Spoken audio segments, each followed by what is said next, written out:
का नहीं है। तो एनआरसी में जो है सबके जो कागज हैं वे चेक किए जाएंगे और उन्हें चेक करने के आधार पे सबके चेक होंगे। अगर एनआरसी लगेगी, एनआरसी पे काम होगा, सबके कागज चेक होंगे, चाहे वो हिंदू, मुस्लिम, सिख, ईसाई, बौद्ध, पारसी, जैन कोई भी हो, तो उनके कागज चेक होंगे और फिर एक प्रमाण पत्र जारी किया जाएगा, जहां तक है वो नागरिकता का प्रमाण होगा। जो मैं मोहम्मद आबाद कुरैशी आज फिर एक नया टॉपिक लेके आया हूँ, भारतीय नागरिक। आज जो है एनआरसी को लेकर जो है पूरे देश में चर्चा का विषय है नागरिकता। एनआरसी में क्या है कि नागरिकता साबित करनी। तो नागरिकता हमें कहाँ से मिली, कैसे हम भारत के नागरिक हुए, इसका पूरा एक चैप्टर जो है भारतीय संविधान में दिया गया है। भारतीय संविधान के आर्टिकल 5 से लेकर 11 तक पूरा जो है नागरिकता का एक चैप्टर दिया गया है।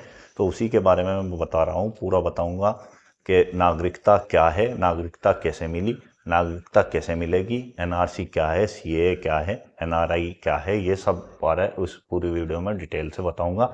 अगर आप नागरिकता के बारे में जानना चाहते हैं तो वीडियो को स्किप बिल्कुल ना करें, पूरी देखें, और वीडियो अच्छी लगे तो लाइक करें, शेयर करें और सब्सक्राइब करें। तो चलो स्टार्ट करते हैं। नागरिकता, भारतीय नागरिकता, इंडियन सिटीजनशिप। इंडियन सिटीजनशिप का जो पूरा चैप्टर है वो भारतीय भाग है। 22 भाग में से भाग 2 के अनुच्छेद 5 से लेके 11 तक, अनुच्छेद 5 से लेके 11 तक पूरा जो है नागरिकता के बारे में बताया गया, समझाया गया है।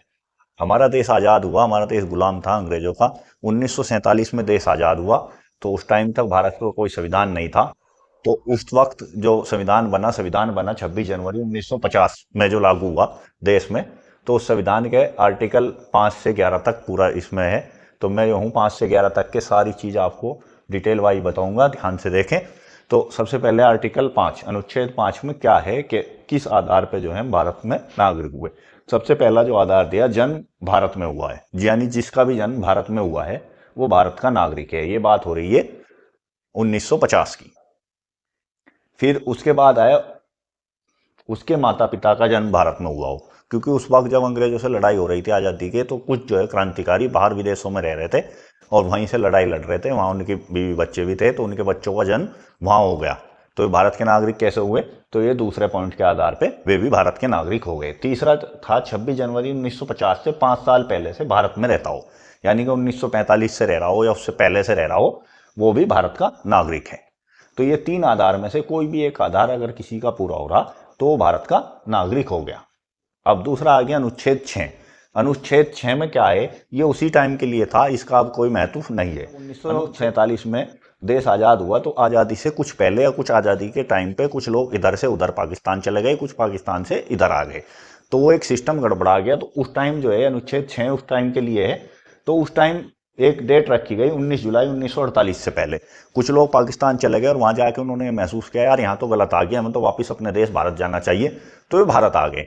और कुछ लोग 1900 इस डेट के बाद भारत आए, तो उसके लिए अनुच्छेद 6 है। अनुच्छेद 6 में क्या है कि जो 19 जुलाई 1948 से पहले भारत आ गए तो वे तो भारत के नागरिक हो गए, और जो 19 जुलाई 1948 के बाद पाकिस्तान से भारत आए, तो वो उस टाइम एक परमिट सिस्टम चला था कि जो यहाँ से पाकिस्तान जा रहा था तो वो यहाँ से परमिट बनवा के ले जा रहा था, और जो पाकिस्तान से भारत आ रहे थे तो वो पाकिस्तान के कोई अधिकारी थे उनसे परमिट बनवा के ला रहे थे। उसी परमिट सिस्टम से जब वो परमिट लेके यहाँ आ रहे थे, तो जो ये 19 जुलाई से पहले आ गए वो तो हो गए नागरिक, लेकिन जो 19 जुलाई 1948 के बाद आए, परमिट लेके आए, तो उस परमिट से कहा भाई अब आप 6 महीने इंतजार करो, 6 महीने रुको, उसके बाद तुम्हें नागरिकता दे दी जाएगी।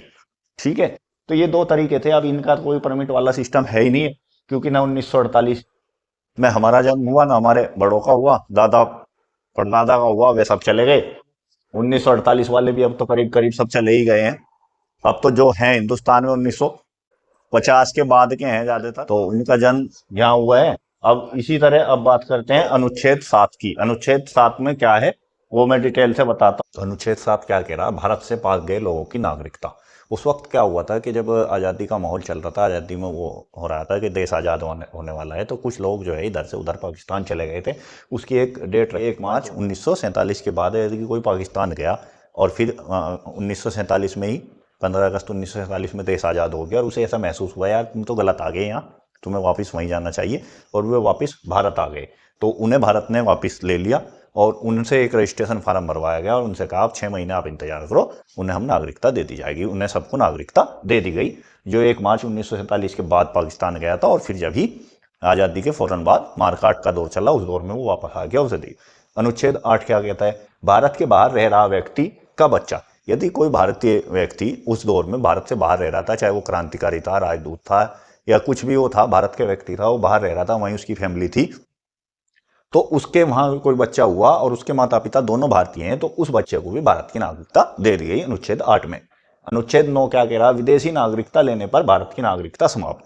यदि कोई भारत का व्यक्ति बाहर विदेश में रह रहा है और वहीं उसका काम कर रहा है, वहीं रहते हुए उसने वहां की नागरिकता ले ली, तो भारत की नागरिकता उसकी समाप्त कर दी जाएगी। अनुच्छेद 10 क्या कह रहा?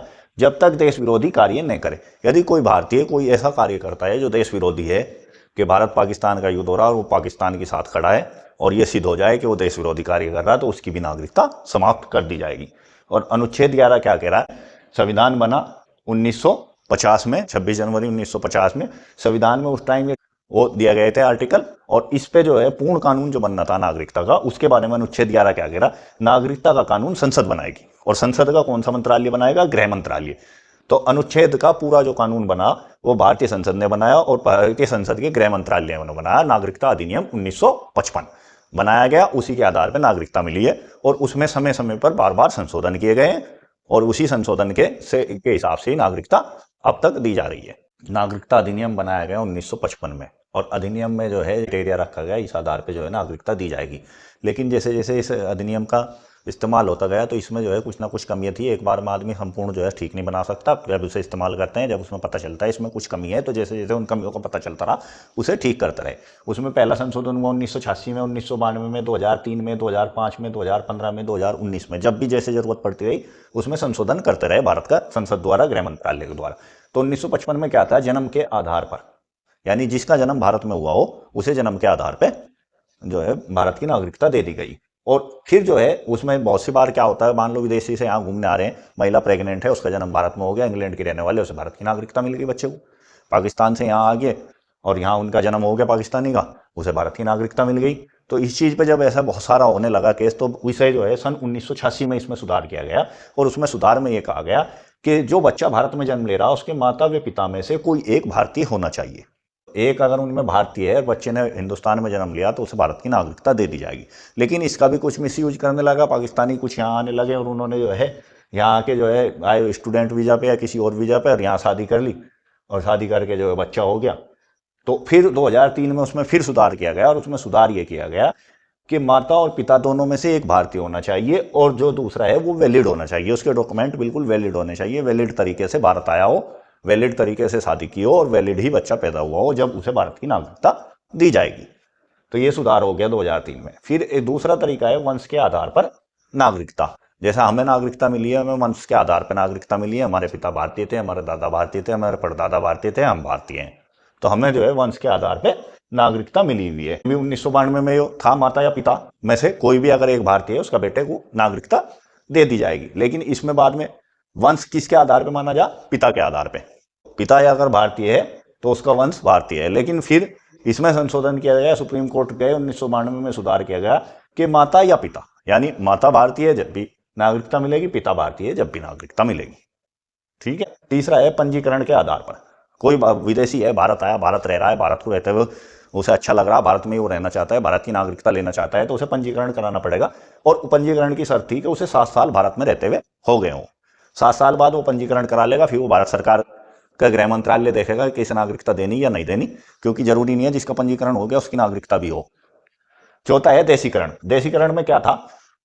देशीकरण पे ये कंडीशन थी, भारत की क्षेत्रीय जो भाषाएं हैं, 22 भाषाएं हैं, जैसे हिंदी है, संस्कृत है, उर्दू है और है बहुत सारी, 22 तमिल है, तेलुगु है, कन्नड़ है, 22 भाषाओं में से कोई एक भाषा जानता हो, 10 साल भारत में रहा हो और कला और विज्ञान में विशेष रुचि रखता हो, विशेष उसका योगदान हो, कला विज्ञान में कोई एक्सपर्ट हो, तो उस पर अगर कोई एक भारतीय भाषा आती है, कला विज्ञान में रुचि रख रहा, 10 साल उसे भारत में रहते हुए हो गया और वो भारत की नागरिकता लेना चाहता है, तो वो भी पंजीकरण करा सकता है और उसे इस आधार पर नागरिकता दे दी जाएगी या नहीं दे दी जाएगी, वो गृह मंत्रालय तय करेगा।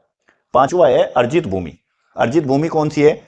ये सिक्किम का उदाहरण दिया गया है। यहाँ से जैसा भारत ने जो है, जब देश आजाद हुआ, जब सिक्किम जो है भारत का हिस्सा नहीं था, बाद में भारत ने जो है सिक्किम को जीता, गोवा को जीता, तो भारत में विलय हुआ, उनका भारत में मिला, तो ये अर्जित भूमि हो गई। यहाँ के निवासियों को भी ऑटोमेटिक भारत की नागरिकता मिल गई अर्जित भूमि के आधार पर। तो ये है नागरिकता लेने के नियम कायदे कानून। तो ये आई होप आप अच्छी तरह समझते होंगे भारतीय संविधान में नागरिकता का क्या सिस्टम है। स्टार्टिंग में आर्टिकल 5 से लेकर 11 तक नागरिकता के बारे में बताया गया है, फिर उसके बाद नागरिकता अधिनियम 1955 बन गया और उसी के आधार पर ये 5 कारण है, इनके आधार पर हमारी आपकी सबकी नागरिकता है, विदेशियों को किस तरह नागरिकता दी जा रही है, सारी चीज मैंने इसमें समझाई। जब जब जरूरत पड़ी इसमें सुधार कर लिया गया। अब जो एनआरसी वाला मामला चल रहा है, एनआरसी में जो सुधार हुआ है, अब एनआरसी क्या है, भारतीय नागरिकता। क्योंकि देखो हमारा जो है कोई इस तरह का प्रमाण पत्र तो किसी भारतीय पे है नहीं कि लो भाई ये प्रमाण पत्र है, ये भारतीय नागरिकता का प्रमाण पत्र है।